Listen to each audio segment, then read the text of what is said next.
It is 39 days till the man burns, and today we're talking about how to stay clean at Burning Man, because I know it's something that a lot of first timers worry about. You don't want to end up stinking after 2 days, but you're not quite sure how to do the whole washing thing. So a lot of people just rely on wet wipes or baby wipes or wet napkins, whatever you want to call them. So you just bring along a nice big stash of those, and whenever you feel like you need to clean, give yourself a nice wipe down with them. It is a great solution because then you're not creating any grey water that you need to deal with. All you need to do is make sure you keep hold of any of your used wipes and you dispose of them later, because there are no bins at Burning Man. You'll need to pack those out with you and deal with them later. If you are going to go for wipes, I would suggest getting some in advance and trying them out, especially on your face, because I've had some in the past that really made my face sensitive. It would like sting for 20 minutes afterwards, and you don't want to be dealing with that every time you try and wash your face. Some people go for like mister bottles like this, or the more hardcore ones that you use in the garden, so you can just like really spray someone down. They work really nicely. It's a great way to get clean, and it's also very refreshing. But if you are going to do that, you do need to pay some attention to where the water's going when it's running off of your body, because even if you're just using clean water and you're not using any soap, that's going to be mixing with like any sun cream or moisturizers or anything on your skin, and so it's grey water and it can't go on the player ground. So you could bring along like a basin or something that you can just stand in while you spritz yourself, so all that water's collecting in the basin and you can evaporate it or pack it out with you. You could pop a towel down to stand on so that all of the water's getting absorbed into the towel. You probably want something waterproof underneath it so it's not like going through the towel and onto the ground. And then you can just hang that towel up to dry in the sun, and it's probably going to be dry like a couple of hours later. A lot of people swear by Dr. Bronners soap. It's like the soap of Burning Man. I don't think I've ever heard anyone mention any other soap, but you will see that one pop up frequently. So go for whatever you want, but it is definitely worth considering that soap. You can also use it as a shampoo as well, which is why I think it's so popular, because it it's 2 in 1. Get your hair clean, get your body clean. Some camps like to set up washing stations, so you'll have like 3 buckets with washcloths in them, and the first one is clean water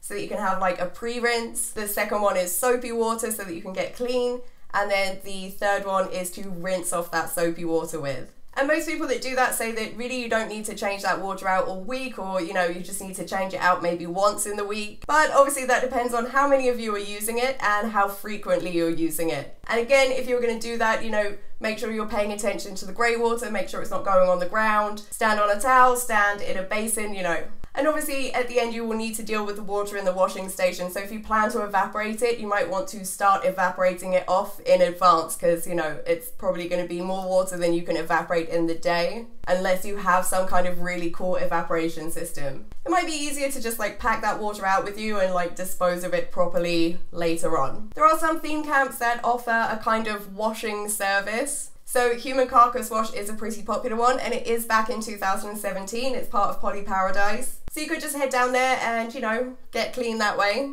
But be warned, people will clean you and then you will clean other people. It's like a cycle volunteer thing. If you want to be cleaned, then you also need to clean. And sometimes it does get quite busy there because, a lot of people are just doing the wet wipe thing and, they want to have a nice proper clean at some point. So if none of that is good for you and you're like, no, I need to have a proper shower, I don't just want to be like wet wiping myself or spritzing myself, then you could get a camp shower. It is a little bit complicated. Like the shower itself is not so complicated, it's more the grey water that's complicated, because you're going to be creating a lot of it and you're going to be using a lot of your water supply as well, so bear that in mind when you're planning how much water to bring. So if you're looking for a shower, there's tons of options out there. There's like solar powered ones, there's like bag feed ones. Have a look at like, portable beach showers or trekking showers, things like that, showers for travelers, and there will be lots of options available. And with grey water, you want to make sure that however you set up your shower, that all of that water is not just going on the player, that you're actually like capturing that water somehow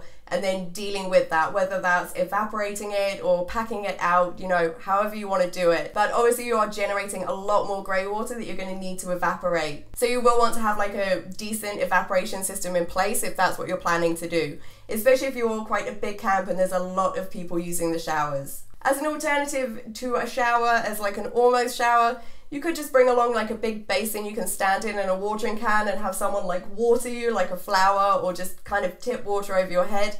And again, you know, deal with the grey water from that. Make sure it's not going on the ground. One thing that is quite important with keeping clean is your feet, because the player dust is very alkaline and you can get player foot, which is basically chemical burns on your feet. So the most common remedy is vinegar and water. 1 part vinegar, 3 or 4 parts water. But the vinegar is basically just going to cut through all of that alkaline player dust and leave your feet feeling nice and clean and fresh, and hopefully player foot free. So some people just don't do anything all week. They say the combination of the sun cream and the player dust, it's enough to keep them clean. Other people, they need like full-on showers every single day. And if you look in forums, you will hear lots of people calling other people princesses or disgusting based on their preference for how to stay clean. But realistically, I mean, do what makes you happy. If you want to have a shower every day and set up a shower system, you know, go for it. Who cares if people think you're a princess, if it makes you happy? Likewise, if you don't want to do anything all week, you're just like, no, the player dust and sun cream is more than enough to keep me fresh. You know, if that makes you happy, go for it. Don't worry about what everyone else says. It's about what makes you happy and what makes you feel good. So I hope this is helpful, guys. If any of the rest of you have any great tips for how to stay clean when you're at Burning Man, let us know in the comments below. And if you see me at Burning Man this year, feel free to come and say hi to me.